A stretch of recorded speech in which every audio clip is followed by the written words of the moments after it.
I'm Jennifer from the Somerset County Family Community Health Science Department. I'm live in the kitchen today making a super simple quiche. And I love that this is crustless. Not that quiche with crust isn't delicious. I personally enjoy a crustless quiche. So I'm going to show you how easy it is. It's packed with nutrients because it's a spinach quiche, but you can always add in and change up the flavor based on the ingredients that you have and based on any allergies that you have. What's going to hold the quiche together is a little bit of flour. If you are gluten-free, you can certainly substitute almond flour or even cornstarch because it's a small amount that we're using, but you're going to need it to help bind your quiche. Good morning, Sharon, or good afternoon, right? I'm used to the Friday morning lives. Okay, so I've preheated my oven at 325 degrees, and I have an 8x8 baker that I've just lightly sprayed just so that the quiche as it bakes doesn't stick to the sides. Now I have my blender. We're going to really be simple in the kitchen and not have to use a lot of tools, so everything's going to go in the blender. While we're going to mix that mixture up, we want to defrost the spinach, and I just took a 10-ounce box of frozen spinach and I've already defrosted it, but if you can see the bottom here, when you defrost spinach, it's very liquidy. So there's a whole bunch of water that came out of the spinach. We don't want to add that to the quiche because then it will be really runny. So what you can do is just take a clean dish towel or some paper towels and just pat it dry and drain out the water, which I'm going to do.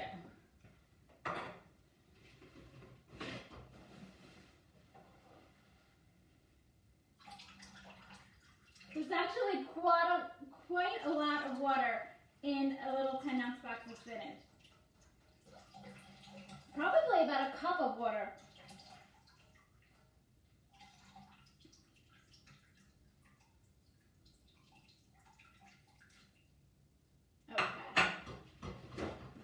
So that's a real important step. And what we're going to do is just take the spinach and place it in our baker. We'll come back to that later. Okay. And I've also reserved 2 cups of cheddar cheese. Again, you can use whatever cheese you have on hand. I like the cheddar, I like the color. Okay, so in our blender, we're going to add 4 eggs. I've already open them in a small bowl because you don't want to crack your egg on your blender in case you get shells in there. Okay, so we have 4 eggs. We have my sour cream.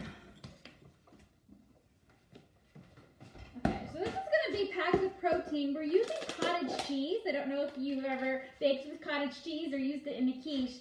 I saw this recipe quite a few years ago, watching it live on the Food Network, and I was like, oh, that's really interesting, and it seems super simple. So this has been a family favorite for years. I make it for brunches. I make it just to, have for lunch and for breakfast. So you get a lot of good protein from cottage cheese. I already have a sample that I made, so there's a cup left in here. So I'm just going to dump 1 cup of cottage cheese. And if you want to keep this on the low-fat side, this, I believe, is 1%, so you don't have to use full-fat cottage cheese. This is where you can make switches to make it healthier. And now I'm going to use reduced fat sour cream. I'm also going to use 1 cup.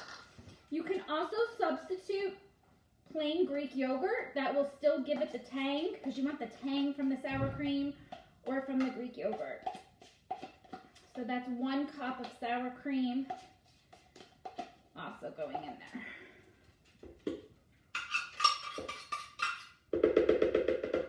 Okay, so those are the 2 wet ingredients. I'm going to use a 1/4 cup of flour. Like I said, you can substitute almond flour if you want to be gluten-free, or just cornstarch. So just a 1/4 cup of flour. And again, for flavor, 1/2 cup of Parmesan cheese.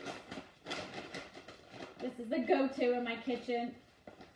Everything tastes better with Parmesan cheese, right?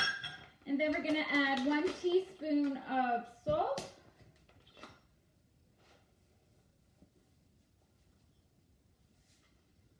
and a 1/4 teaspoon of pepper. Okay, and that's it.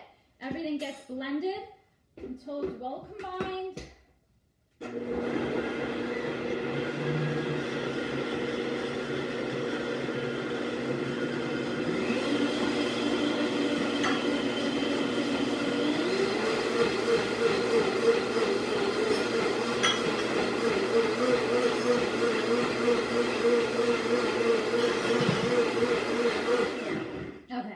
High-power blender really works well. Okay, so that is all combined. And what I'm going to do now is take my baker and kind of just flatten out the spinach so that it's covering the bottom there. And I'm going to take my cheese and I'm going to put that on top of my spinach. I'm just going to save a little bit for the top. Okay, and we just take our mixture. And as we pour it in, I'm kind of just gently mixing it around so that it's all evenly distributed. And I'm just going to give it a gentle mix right here in the baker, just so that we get out any clumps of spinach and cheese and everything is just even in the pan. So it's just gently mixed together like that. And I'm going to take the remaining cheese and just sprinkle a little bit on top. It's more for the look when it comes out of the oven.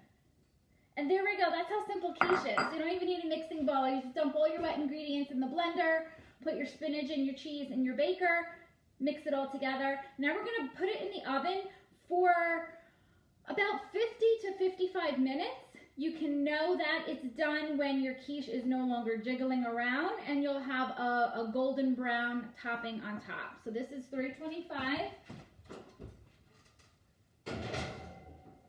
Okay, and this one I made just this morning. Now when I had taken it out of the oven, it was much puffier. So it does come down a little bit as it cools. But I love that we bake it in the baker. It's a nice square. So when you serve it up, you can cut it into the nice squares. And I will do that so you can see it's just full of flavor. It's full of the cheese flavor. You have your spinach. You can certainly substitute broccoli for this. If you had leftover ham from Easter, you can add in meat. But this is a great vegetarian dish and meatless. You want to go meatless Mondays? Okay. Oh, that's nice. It is hot. So you can see the steam, how it just came out. But there we go. You can see the cheese. You can see the spinach. So this looks too hot to eat, but my daughter is excited. They're playing outside and they're going to come in and enjoy that for lunch.